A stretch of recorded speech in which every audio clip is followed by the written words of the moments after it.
கேள்வி பார்வையாளருக்கு வணக்கம். இந்த நேர்காணலில் நாம் சந்திக்க இருக்கும் சிறப்பு விருந்தினர் தமிழ் புலிகள் கட்சியின் நாமக்கல் மத்திய மாவட்ட செயலாளர் குமரவேல் அவர்கள். வணக்கம். வணக்கம் தோழர். நாமக்கல்ல அண்மை காலமாகவே இந்த சாதிய பிரச்சனை, குறிப்பாக பார்த்தோம்னா வன்கொடுமை பட்டியலின மக்கள் மீது அதிகமாக நடக்கிறத அனந்தனமும் போராடி இருக்கீங்க. சோசியல் மீடியா கூட எழுதியிருக்கீங்க. காவல்துறையில் பலமுறை புகார் கொடுத்து நடவடிக்கைலாம் எடுக்க மாட்டாங்கன்ற கருத்தை கூட மையப்படுத்தி சமீபத்தில் கூட ஒரு பொதுக்கூட்டம் கூட நடத்தியிருந்தீங்க. தற்போது நாமக்கல்ல என்ன நடக்கிறது? காவல்துறை அவங்களுடைய செயல்பாடு எப்படி சார்?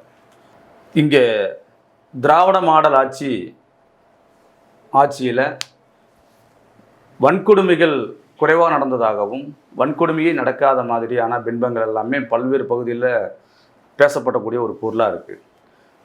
அண்மை காலமாகவே திராவிட மாடல் ஆட்சி வந்த பிறகு அந்த ஆட்சிக்கு குந்தகம் ஏற்படுத்தக்கூடிய வகையில் பல்வேறு நபர்களால் தூண்டிவிடப்பட்டு அக்கட்சியினுடைய பிரதிநிதிகளாலும் கூட சாதியத்தை தூக்கி பிடிக்கக்கூடிய நபர்கள் பட்டியலினத்தில் இருக்கக்கூடிய அருந்ததிர் மக்களை தொடர்ந்து வன்கொடுமையை நிகழ்த்தக்கூடிய அவலநிலை தான் தொடர்ந்து நீடிச்சிட்டு இருக்கு. அப்படிங்கிறத பல்வேறு உதாரணங்களோடு பல்வேறு விதமான ஆவணத்தன்மையோடு நம்ம நிரூபிச்சுட்டு வந்துட்டு இருக்கிறோம். அதுதான் ரொம்ப நிதர்சனமான உண்மை. இப்படியான சூழ்நிலையில் நாமக்கல் மாவட்டத்தில் குறிப்பாக மேற்கு மண்டலங்களிலேயே நாமக்கல் மாவட்டம் ஒரு முன்னுதாரணமாக இருக்கக்கூடிய ஒரு மாவட்டமாக திராவிட மாடல் ஆட்சியில் ஒரு வலுவான கட்டமைப்பு உள்ள மாவட்டமாக வெளியில் பேசப்பட்டிருந்தாலும் கூட அந்த மாவட்டங்களில் இன்றைக்கும் ஒரு பட்டியலினத்தில் இருக்கக்கூடிய அருந்ததிர் மக்களுடைய வன்கொடுமையானது தலைக்கு உச்சகட்டமான நிலைப்பாடாக தான் இன்றைக்கி போயிட்டுருக்கு. அதற்கு பல்வேறு உதாரணங்கள் நம்ம சொல்லி சுட்டி காட்டிகிட்டே இருக்கோம். புதுச்சத்திரம் பகுதி, நாமக்கல் நகரத்தில் இருக்கக்கூடிய பகுதிகளாக இருக்கட்டும், திருச்செங்கோடு பகுதியிலாக இருக்கட்டும், இப்படி ஒவ்வொரு ஸ்டேஷன்லேயுமே எல்லா பகுதிகளிலையுமே இங்கே வன்கொடுமை நடந்துகிட்டு இருக்குது. அதுக்கு புகார் கொடுத்தாலுமே அதுக்கு அங்கே இருக்கக்கூடிய காவல் ஆய்வாளர்கள் செவி சாய்க்கிறது கிடையாது. ஏன் செவி சாய்க்கிறது இல்லைன்னு கேட்டிங்கன்னா அங்கே இருக்கக்கூடிய காவல்துறையிலேயே சாதிய வன்மத்தோடு சாதிய நிலைப்பாடோடு இருக்கக்கூடிய அந்த உளவியல் ரீதியான தாக்கம் தான் அங்கே இருக்கக்கூடிய நடவடிக்கைக்கு தோய்வு ஏற்படுத்தக்கூடிய ஒரு காரணமாக தமிழ் புலிகள் சுட்டி காட்டிகிட்டு இருக்கிறோம். ஒரு பிரச்சனை நடக்குது. அந்த பிரச்சனை புதுச்சத்திரம் காவல் நிலையத்தில் காவல் ஆய்வாளர் கோமதி அவர்கள் மீதும் நாங்கள் டிஎம்கேனுடைய பிரதிநிதி பாலு அவர் அதே டிஎம்கேனுடைய புலி என்கின்ற அவர் அடிக்கிறாரு. இவர் அடிக்கக்கூடிய அந்த சம்பவம் அதை மிரட்டுறது சாதி ரீதியான அந்த அடக்குமுறையை நம்ம தெளிவாக சுட்டி காட்டி அதை நாம் டிக்ளேர் பண்ண பிறகு அவங்க என்ன பண்ணுறாங்க அப்படின்னா ஒரு வழக்கை பதிவு பண்ணுறாங்க. வழக்கு பதிவு பண்ணதோடு சரி, அவ்வளோதானே தவிர அந்த வழக்கை அதாவது ஏற்படுத்திய வன்கொடுமையை நிகழ்த்தி என்ன பண்ண இது வரைக்கும் கைது பண்ணவே கிடையாது. ஏன் கைது பண்ணலன்னு கேட்டிங்கன்னா அவர் ஒரு சாதி பின்புலனோடு இருக்கிறாரு, அவர் ஒரு அதிகாரத்தில் இருக்கிறாரு. பணப்பலத்திலையும் அரசியல் பலத்தில் இருக்கக்கூடிய நபர்களை காவல்துறை கட்டவிழ்த்து விட்டு வேடிக்கை பார்க்கக்கூடிய நிலைத்தான் நாமக்கல்லில் தொடர்ந்து அரங்கிட்டு இருக்கேங்கிறது தான் நிதர்சனமான உண்மை. அதுக்கு சலிப்பு இல்லாமல் இப்போ ரீசனாக கூட பல்வேறு விஷயங்கள் நம்ம தெளிவாக சுட்டி காட்டியிருக்கோம். பட்டியலினத்தில் இருக்கக்கூடிய ஒரு புகார் போச்சு அப்படின்னு கேட்டிங்கன்னா சத்திரத்தில் புதுச்சத்திரம் காவல் நிலையங்களில் எந்த சமுதாயத்தை சார்ந்தவர் புகார் கொடுக்குறாரு அப்படிங்கிறத நுட்பமும் வாங்குறாங்க. கொடுக்கக்கூடிய புகார் மனுதாரர் ஒரு பட்டியலின சமுதாயத்தை சார்ந்தவராக இருந்தாங்கன்னா அந்த புகாரை நடவடிக்கை எடுக்காமல் காலதாமதம் ஏற்படுத்துறது, தோய்வு ஏற்படுத்துறது, அவர்களை இன்னைக்கு வாங்க நாளைக்கு வாங்கன்னு சொல்லி மிகப்பெரிய அலக்கடிப்பு செய்யக்கூடிய வேலையை தான் அங்கே இருக்கக்கூடிய காவல் ஆய்வாளர்களும் அங்கே இருக்கக்கூடிய காவல் இணை ஆய்வாளரும் செஞ்சுக்கிட்டு இருக்காங்க. அதை நம்ம தெளிவாக சுட்டி காட்டி தான் இதுக்கு முன்னால் இருந்த ராஜேஷ் கண்ணன் அவருடைய எஸ்பி, நாமக்கல் மாவட்டத்தினுடைய எஸ்பி அவர்கள்கிட்ட இது மாதிரி சத்திரத்தில் இது மாதிரிலாம் நடந்துகிட்டு இருக்கு, பட்டியலின மக்களுடைய புகார் மனு மீது அலட்சியத்தன்மையோட காட்டுறாங்க.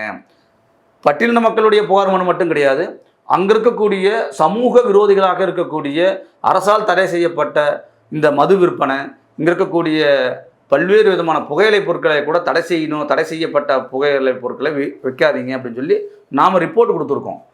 மனு கொடுத்த பிறகும் கூட அந்த மனு கொடுத்த நாளிலிருந்து தான் ஏகபோகமான விற்பனையாக நடந்துகிட்டு இருக்கு அப்படிங்கிறத வீடியோ ஆதாரங்களோட ஃபோட்டோவோட நம்ம ரிப்போர்ட்டை காட்டுறோம். நடவடிக்கை எடுக்குங்க அப்படின்னு சொல்லும்போது அந்த யார் சமூகத்துக்கு எதிராக செயல்படுறாங்களோ அவங்க மேலேயும் நடவடிக்கை எடுக்கலை, காவல் ஆய்வாளர் மேலேயும் நடவடிக்கை எடுக்கலை, துறையில் நடவடிக்கை எடுக்கலை. ஒரு கட்டத்துக்கு மேலே நாங்கள் எஸ்பி நடவடிக்கை எடுக்கலைங்கிறதுனால மேற்கு மண்டலத்தினுடைய டிஐஜி உமா மேடத்திட்ட அந்த புகார்கள் கொடுக்குறோம். நாமக்கல் மாவட்டங்களில் வன்கொடுமைகள் தொடர்ந்து நடந்துகிட்டு இருக்கு. சட்டவிரோதமான மது விற்பனையும் தடை செய்யப்பட்ட புகையிலை பொருட்கள்லாம் வித்துட்டு இருக்கிறாங்க. இதை கண்டும் காணாமல் இருக்கக்கூடிய காவல் ஆய்வாளர் மீது துறை ரீதியான ஒழுங்கு நடவடிக்கை எடுங்கன்னு சொல்லி டிஐஜி அவர்களிடம் நாங்கள் மனு கொடுக்கும்போது அவர்களும் அதை விசாரணைன்னு சொன்னாங்க. இதில் என்ன உச்சக்கட்ட கொடுமைன்னா, காவல் ஆய்வாளரை நீங்கள் ஒழுங்கு நடவடிக்கை எடுங்கன்னு சொல்லி உயர்மட்ட அதிகாரிகள்கிட்ட மனு கொடுக்கும்போது யார் மனு வாங்கினாங்களோ DIG madam Uma madam transfer ஆகி விழுப்புரம் போயிட்டாங்க. எஸ்பி நாமக்கல் மாவட்டத்துடைய எஸ்பி ராஜேஷ் கண்ணன் அவரும் சிறப்பு புலனாய்வு பிரிவுக்கு ட்ரான்ஸ்ஃபர் ஆகிட்டாங்க. இப்போ விமலா அப்படிங்கிறவங்க இன்னைக்கு மாவட்டத்தினுடைய காவல் கண்காணிப்பாளராக பொறுப்பேற்றிருக்கிறாங்க. இது எல்லாமே அவருடைய கவனத்துக்கும் தெரியும் அப்படிங்கிறது தான் உண்மை நிலவரம் கூட. ஆனால் அரசுக்கு எதிராக, இந்த பட்டியலின மக்களுக்கு எதிராக இந்த நிலைப்பாடெல்லாம் இருக்கக்கூடிய நிலைப்பாட்டை சரி செய்யாத, நடவடிக்கை எடுக்காத காவல் ஆய்வாளர்களை பணிமாற்றம் செய்யாமல் இன்றைக்கும் ஒரே ஸ்டேஷன்லேயே வச்சுக்கிட்டு அங்கே இருக்கக்கூடிய அரசியல்வாதிகளுக்கு சேவை செய்யக்கூடிய வேலையைத்தான் செஞ்சுக்கிட்டு இருக்காங்கிறத நாங்கள் தெளிவு சுட்டி காட்டிகிட்டே இருக்கிறோம். நடவடிக்கை எடுக்க மாட்டேங்கிறாங்க. ரொம்ப நாளாக ஸ்டேஷனில் இருக்கிறாங்க. இவர்கள் மனு வாங்கணும் போது நடவடிக்கை இல்லை. அங்கே இருக்கக்கூடிய சந்துக்கடை நேற்று வரைக்கும் சந்துக்கடை வித்துட்டு தான் இருக்கிறாங்க. இன்றைக்கி நாங்கள் இப்போ காலையில் பார்க்கும்போதும் பார்த்தீங்க அப்படின்னா இந்த சத்திரத்தினுடைய ஸ்டேஷன்றது ஒரு 500 மீட்டர் கூட கிடையாது. அந்த பகுதியில் சந்துக்கடையில் பாட்டில் வாங்கி வித்துக்கிட்டு இருக்கிறாங்க அப்படிங்கிற செய்தியெல்லாம் பல்வேறு விஷயங்கள் உண்டு. ஏன் இதை கலாய்வு பார்க்காம இருக்கிறாங்க? மதுவிலக்கு துறை என்ன பண்ணிட்டு இருக்கு அப்படிங்கிற மிகப்பெரிய கேள்விக்குறி எல்லாமே சத்திரத்தை பகுதியில் இருந்துட்டு தான் இருக்குது. அது இது வரைக்கும் களையப்படாமலே இருக்குது. நாமக்கல் மாவட்டத்திலையும் இதே ஸ்டாண்டர்டு தான். நாமக்கல் நகரப்பகுதிகளிலையும் இதே டிஎம்கே ஆட்சியில் இருக்கக்கூடிய திராவிட முன்னேற்ற கழகத்தினுடைய பிரதிநிதியை தாக்கப்படுறாரு. அந்த தாக்கப்படும் போதும் தமிழ் புலிகள் அமைப்பு தான் போய் அவர்களுக்கும் பாதுகாப்பை உறுதிப்படுத்தியது அப்படிங்கிறது தான் நிதர்சனமான வரலாறும் கூட. அப்போது இங்கே இருக்கக்கூடிய பிரச்சனைகளை நாங்கள் தெளிவாக சுட்டி காட்டுறோம். அதுக்கு என்ன வீடியோ ஃபுட்டேஜ் இருக்குன்னு சொல்லி ஒரு காவல் ஆய்வாளர் கேட்குறாரு. வன்கொடுமையினால் பாதிக்கப்பட்டவன் அவன் கொண்டு போய் புகார் கொடுக்கும்போது அவன் தான் பாதிக்கப்பட்டிருக்கேன், தன்னை அடிச்சிருக்காங்க அப்படிங்கிறத ஒரு புகாராக எழுதி கொடுக்கும்போது நீ இது எப்படி நான் நம்புறது? நீ வீடியோ ஃபுட்டேஜ் கொண்டு வா, நீ வீடியோ ஃபுட்டேஜை கொண்டு வந்தியானா நான் நம்புறேன்னு சொல்லி அப்பட்டமாக படிக்காத பாமர மக்கள் சொல்வதை போல ஒரு தற்குறித்தனமான அந்த நிலைப்பாட்டு தன்மைதான் காவல்துறை அதிகாரிகள் சொல்லக்கூடிய செய்தி மிகவும் மனம் வேதனைப்பட வேண்டிய விஷயமா இருக்குது. ஏன் இதை கூட இந்த வார்த்தைகள் நம்ம சொல்கிறோம் அப்படின்னு கேட்டிங்கன்னா, வன்கொடுமையால் பாதிக்கப்பட்டவன் உண்மையாலுமே பாதிச்சிருக்கிறான். அந்த புகாரை வாங்கி எஃப்ஐஆரை போட்டு பாதிக்கப்பட்ட நபர்களை வழக்கு பதிவு பண்ணி அவரை ரிமாண்ட் பண்ணி நீங்கள் கோர்ட்டில் ஆஜர்படுத்தினா தப்பு ரைட்டுங்கிறத கோர்ட்டில் இருக்கக்கூடிய நீதி அரசர்கள் சொல்ல போகிறாங்க. ஆனால் காவல் ஆய்வாளர்கள் என்ன பண்ணுறாங்க? அதை டிசைட் பண்ணுறாங்க. இது நடக்கவே இல்லை, இது நடந்தது அப்படிங்கிற மாதிரி ஆதிக்கத்தில் இருக்கிறவங்க சாதகமாக நின்றுக்கிட்டு இப்படி நடக்கவே இல்லைன்னு சொல்லிட்டு எஃப்ஐஆர் போட்டால் கூட அவனை கைது பண்ணுறது கிடையாது, ரிமாண்ட் பண்ணுறது கிடையாது. நாளடைவில் அவர்களை பாதுகாக்கக்கூடிய வேலையை தான் இருக்கக்கூடிய நாமக்கல் மாவட்டத்தினுடைய காவல் ஆய்வாளர்கள் ஒரு சில பேர் இதை தான் செஞ்சுட்டு இருக்கிறாங்க. இது தமிழ் புலிகள் வன்மையாக கண்டிக்குது. இது திராவிட மாடல் ஆட்சிக்கு மிகப்பெரிய பின்னடைவை சந்திக்க. நீங்கள் வன்கொடுமைன்னு சொன்னீங்க, எந்த மாதிரியான வன்கொடுமைலாம் அங்கே நடக்குது? இப்போ உயிர் பலி போகுதா, இல்லை தாக்குதல், இந்த மாதிரியான சம்பவம் மட்டும்தான்? மேற்கு மாவட்டத்தில் பொறுத்த வரைக்கும் வன்கொடுமை அப்படிங்கிறது வாழைப்பழத்தில் ஊசி ஏற்றுற மாதிரி ரொம்ப நுட்பமான வன்கொடுமையாக தான் நடந்துகிட்டு இருக்கும். இது எப்படின்னு பார்த்தீங்க அப்படின்னு கேட்டிங்கன்னா, இப்போது ஒரு உயர் சாதிக்காரர் ஒரு இடத்துல கார் நிறுத்துறாரு அப்படின்னு கேட்டிங்கன்னா, அந்த இடத்துல ஒரு பட்டியலின சமுதாயத்தை சார்ந்தவர் அந்த இடத்துல கார் நிறுத்தக்கூடாது. இது சத்திரத்துலையும் நடந்த சம்பவம் தான். ஏன் சத்திரத்தை நம்ம சுட்டி காட்டுறோம் அப்படின்னு கேட்டால் அங்கே எத்தனை வன்கொடுமை நடந்துகிட்டு இருக்கு. மாற்று சமுதாயத்தை சார்ந்தவர் ஒரு கார் நிறுத்துறாரு, ஆம்னி கார் நிறுத்துறாரு, வாடகைக்கான இடம். அதே இடத்துல ஒரு பட்டியல சமுதாயத்தை சார்ந்த ஒரு பிரசாந்த்ங்கிறவர், கன்னியங்காட்டில் இருக்கிற பிரசாந்த் அவர் காரை கொண்டு போய் தன்னுடைய வாகனத்துக்கு சரி செய்யாதே அந்த வண்டியை நிறுத்துறாரு.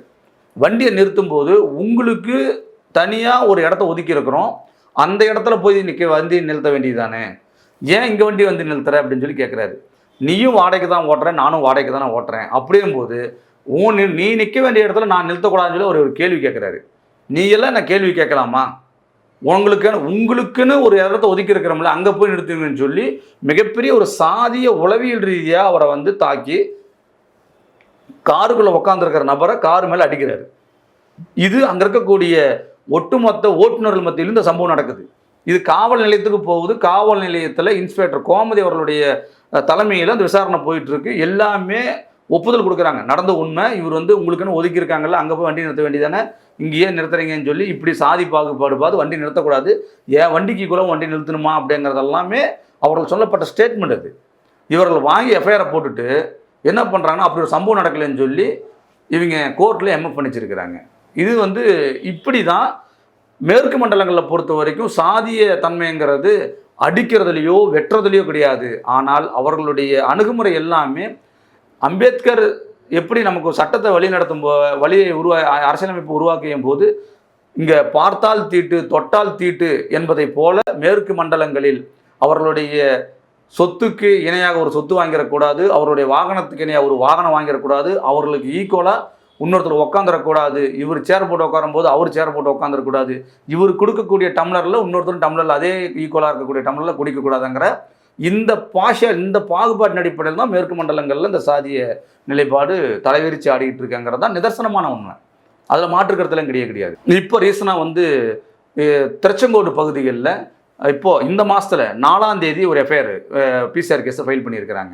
நாமக்கல் திருச்செங்கோட்டினுடைய நகர பகுதிகளில் பட்டியலத்தில் இருக்கக்கூடிய ஒருத்தர் ஏற்கனவே ரிக்வண்டி உரிமையாளருடைய வேலைக்கு போயிட்டு இருந்திருக்கிறாரு, வேலையை விட்டு நின்ட்டார், இவருடைய வேலையை பார்த்துட்டு இருக்காரு. இதெல்லாம் ரொம்ப நீண்ட கால இடைவேளையில் நடந்த சம்பவம். இவர் வண்டிக்கு வரல அப்படிங்கிறதுனால வேறொரு வண்டிக்கு போயிட்டு இருக்கிறத பார்த்துட்டு இவர் அந்த உரிமையாளர் குமாரங்கிறவர் வந்து நின்று அந்த என் வண்டிக்கு நீ வரல இல்லை அப்படிங்கிற அந்த பின்பத்தில் என்ன பண்ணுறாருன்னா இவர் தண்ணி அடிச்சுட்டு எந்த முகாந்திரம் இல்லாமல் எந்த சம்பவமும் இல்லாமல் சிறு கருத்து முரண்பாடு கூட இல்லாமல் தான் வண்டிக்கு வரலையே அப்படிங்கிற ஒரே ஒரு உள்நோக்கத்தோட என்ன பண்ணுறாருன்னா திருச்செங்கோட்டினுடைய பழைய பஸ் ஸ்டாண்டில் அத்தனை பேர்த்துக்கு முன்னாலேயும் போட்டு அடிக்கிறாரு. இது நடந்த சம்பவம் 4ஆம் தேதி 9வது மாதம் இந்த மாதத்தில் எஃப்ஐஆர் ஃபைல் பண்ணியிருக்கிறாங்க. அவ்வளவு பெரிய வன்கொடுமை ரொம்ப உச்சத்தில் போயிட்டு இருக்கக்கூடிய இது எல்லாமே அப்போது எஃப்ஐஆர் போட்டாங்க. எஃப்ஐஆர் போட்டு இது வரைக்கும் குமார் கைது பண்ணவே கிடையாது. அப்போ நாமக்கல் மாவட்டத்தில் வழக்குகள் பதிவு பண்ணுறாங்களே தவிர ஆதிக்க சாதி மனநிலையில் இருக்கக்கூடிய அந்த நபர்களை கைது பண்ணவே மாட்டேங்கிறாங்க அப்படிங்கிறது தான் நிதர்சனமான உண்மையாக இருக்குது. இது முழுக்க இது முற்றிலும் வன்கொடுமைக்கு எதிராக இருக்குது அப்படிங்கிறதுல ரொம்பவும் நாங்கள் திட்டவட்டமாக இந்த மாதிரியான பல்வேறு பிரச்சனைகள் நடக்குது. உங்களை போன்ற இயக்க தலைவர்லாம் அந்த சம்பவத்தை வந்து நேரடியாக போயிருப்பீங்க, காவல்துறையிட்ட போய் முறையிட்டிருப்பீங்க. உங்கள்கிட்ட எந்த மாதிரியான அணுகுமுறையில் ஈடுபடுறாங்க காவல்துறை? இல்லை, காவல்துறை வந்து இயல்பாகவே இயக்கவாதிகளுக்கு பெரும்பாலும் சமூக நீதி சிந்தனை கொண்ட இயக்கவாதிகள், சாதி ஒழிப்பு இயக்கவாதிகள்கிட்ட காவல்துறை சிறுசிறந்த மூஞ்ச காட்டக்கூடிய நிலைப்பாடு உண்டு. என்னென்னா இப்போ நாம் போய் நின்னோம் அப்படின்னா அவங்களுக்கு ஒரு அச்சுறுத்தலாக இருக்குது. நாம் போய் நின்னோம் அப்படின்னா தேவையில்லாத தலைவலியை உருவாக்குறோமோ அப்படிங்கிற மாதிரி ஒரு பின்பத்தை தவறாக புரிஞ்சுக்கிறாங்க. அவங்க பாதிக்கப்பட்டிருக்கிறாங்க. பாதிக்கப்பட்ட இடத்துல அவர்களுடைய வன்கொடுமை சார்ந்த விஷயம் இருக்குது, இவ்வளவு பிரச்சனைகள் இருக்குது. இதையே நீங்கள் எஃப்ஐஆர் போட்டு கலாய்வு பண்ணுங்க அப்படின்னு சொல்லி இயக்கவாதிகள் போய் சுட்டி காட்டுறாங்க. ஒரு காவல் ஆய்வாளர் அந்த வேலையை செய்ய மறுக்கிறாரு, போகவும் முற்பட மாட்டேங்கிறாங்க. என்ன காரணம்னு கேட்டிங்கன்னா, நான் எப்படி நம்புறது? எனக்கு வீடியோ ஃபுட்டேஜ் காட்டுங்க. காவல்துறையில் வன்கொடுமை நடந்தது அப்படின்னா சம்மந்தப்பட்ட இடத்துக்கு ஒரு வித்தின் செகண்டில் அல்லது சில மணித்துளிகள்லேயோ அல்லது சம்பவத்தினுடைய தன்மையை பொறுத்து போகணும் அப்படிங்கிறத நிலைப்பாடு. ஆனால் காவல் ஆய்வாளர் என்ன பண்ணுறாங்கன்னா தனிப்பட்ட முறையில் அங்கே இருக்கக்கூடிய ஹெட் கான்ஸ்டேபிள், அங்கே இருக்கக்கூடிய எஸ்எஸ்ஐ இவங்களை அனுப்பிவிட்டு அந்த பிரச்சனை என்னென்னு பார்த்துட்டு சொல்லுப்பா அப்படின்னு சொல்கிறாங்க. அந்த பிரச்சனையை வாங்கிட்டு வந்த பிறகு அங்கே இருக்கக்கூடிய யார் அடித்தாங்களோ யார் தாக்கப்பட்டாங்களோ அவங்கக்கிட்ட பேசி இது என்னென்னு பார்த்து முடிச்சுடுங்க அப்படிங்கிற மாதிரி ஒரு பின்பத்தை உருவாக்கிட்டு பட்டியலத்தில் இருக்கக்கூடிய பாதிக்கப்பட்டவர்களை சமரசப்படுத்த வேண்டிய வேலை செஞ்சுக்கிட்டு இயக்கவாதிகளை புறக்கணிக்கிறாங்க. சில ஸ்டேஷனில் இயக்கவாதிகளை உள்ள அனுப்புறதே கிடையாது. நாமக்கல் மாவட்டத்தில் அது மாதிரி நிலைப்பாடெல்லாம் உண்டு. இல்லை, உச்சகட்ட கொடுமை என்னென்னு கேட்டிங்கன்னா, நாமக்கல் எஸ்பி ஆஃபீஸில் மாவட்டத்தினுடைய காவல் கண்காணிப்பாளர் அலுவலகத்தில் 10 மணியிலிருந்து 1 மணிக்குள்ளே தான் மனுவே வாங்கணும்னு சொல்லி ஒரு போர்டு வச்சுருக்கிறாங்க. பட்டியலினத்தில் மட்டும் கிடையாது, பொதுமக்களாக இருக்கக்கூடிய யார் ஒருவருமே இந்த நாமக்கல் நகர எல்லையிலிருந்து வரக்கூடிய தொலைவு என்பது ஒரு 2 கிலோமீட்டர் 2 மணி நேரம் இடைவேளையெல்லாம் இருக்குது. அப்போ பள்ளிப்பாளையத்திலிருந்து நாமக்கல் எஸ்பி ஆஃபீஸுக்கு வரணும் அப்படின்னு கேட்டிங்கன்னா குறைஞ்சபட்சம் ஒரு 1.5 மணி நேரம் 1-2 மணி நேரம் ஆயிரும். இப்படியான கால அவகாசங்களில் நாமக்கல் எஸ்பி ஆஃபீஸில் ஒரு ஃபைனான்ஸ் கம்பெனி நடத்துகிற மாதிரி இந்த மனு கொடுக்கக்கூடியவர்கள் 10 மணியிலிருந்து தான் 1 மணிக்குள்ளே தான் வந்து மனுவே வாங்குவேன்னு சொல்லி ஒரு கட்டுப்பாடு இப்போ வீச்சிருக்கிறாங்க. இதுக்கு முன்னால் எஸ்பி இருக்கும்போது அந்த நிலைப்பாடு கிடையாது. இப்போ இந்த எஸ்பி வந்த பிறகு ஒரு போர்டே வச்சுருக்கிறாங்க, இந்த டைமுக்குள்ளே வந்தால் தான் மனு வாங்குவேன், இல்லைன்னா மனு வாங்க முடியாது. அப்போது 2 மணிக்கு மேலே வர்றவங்க ஒரு சம்பவம் நடந்து போயிடுது. எஸ்பி ஸ்டேஷனில் நடவடிக்கை எடுக்கலை, 3 மணிக்கு ஒரு சம்பவம் நடந்து போயிடுது, அல்லது சட்ட ஒழுங்கு ஏற்படுது. அப்படிங்கும்போது காவல் ஆய்வாளர் நடவடிக்கை எடுக்கலை அப்படிங்கும்போது பாதிக்கப்பட்டவங்க எங்கே வருவாங்க? எஸ்பி ஆஃபீஸ் வருவாங்க. எஸ்பி ஆஃபீஸுக்கு வரும்போது நீங்கள் இது மாதிரி 10 to 1 நீங்கள் ஒரு ஷெட்யூல் வச்சுருந்தீங்க அப்படின்னு கேட்டிங்கன்னா 4 மணிக்கு 5 மணிக்கு வர்றவன் எப்படி ஒரு புகார் கொடுப்பான்? இதே தமிழ்நாடு அரசு இதன் மூலியமாக நாங்கள் சொல்ல வேண்டிய செய்தி, தமிழ்நாடு அரசு இதை கலைப்படைய வேணும். 24 மணி நேரம் ஒரு போலீஸுங்கிறவங்க ஒர்க் பண்ணணும் அப்படிங்கிற அந்த காவல் சட்டங்களில் விதிமுறைகள் இருக்குது. அது வந்து அவர்களுடைய டைம் தகுந்த மாதிரி ஷெட்யூல் பண்ணிக்கிறாங்க. அதுக்குள்ளே நம்ம இன்வால்வ் ஆகலை. பட் ஆனால் அதுவும் கூட ஒரு எஸ்பி ஆஃபீஸில் ஒரு மாவட்ட தலைமை அலுவலகம் என்பது 24 மணி நேரம் இயங்கக்கூடிய ஒரு அலுவலகத்தில் இப்படி ஒரு கட்டுக்கோப்போட ஒரு ஃபைனான்ஸ் கம்பெனியில் வந்து பார்த்தீங்க அப்படின்னா ஒரு பேங்க் செக்டர் மாதிரி 10 to 1 மணிக்குள்ளே தான் நாங்கள் மனு வாங்குவோம், 1 மணிக்கு மேலே மனு வாங்க மாட்டோம், 10 மணிக்குள்ளே வந்தீங்கன்னா மனு வாங்க மாட்டாங்கிற இந்த கட்டுப்பாடுகளை தளர்வு ஏற்படுத்தணும். அதை உடனடியாக எடுத்துட்டு எல்லா மக்களும் வந்து சந்திக்கக்கூடிய 24 மணி நேரமும் மனுவை பெற்று அந்த மனுவை பரிசீலனை செஞ்சு உடனடியாக நடவடிக்கை எடுக்கக்கூடிய வேலையை காவல்துறைங்கிறது செய்யணும் அப்படிங்கிறத நாங்கள் இதன் மூலம் தெரிவிச்சுக்கிறோம். இது பெரும்பாலும் ஒவ்வொரு ஸ்டேஷன் இருக்கக்கூடிய ஐஎஸ் உளவுத்துறை என்பது நடக்கக்கூடிய சம்பவங்களை முறையாக சொல்லியோ அப்படிங்கிற ஐயமும் அதாவது கேள்வியும் தமிழ் புலிகள் எழுப்புகிறோம் அப்படிங்கிறத செய்தி. இது மேற்கு மண்டலத்தினுடைய ஐஜிக்கோ டிஐஜிக்கோ நாமக்கல் மாவட்டத்தினுடைய வன்கொடுமை சார்ந்த புகார்கள் கொடுக்கக்கூடிய புகார் மனு மீது நடவடிக்கை சம்பந்தமான எந்த விதமான தகவலும் ஐஜிக்கு போகிறதில்ல, டிஐஜிக்கு போகிறதில்ல அப்படிங்கிறது தான் இப்படியான நிலைப்பாடை நம்ம உறுதிப்படுத்துது அப்படிங்கிறத நாங்கள் சொல்ல கடமைப்பட்டிருக்கோம். நன்றி சார். நன்றி தொடர்.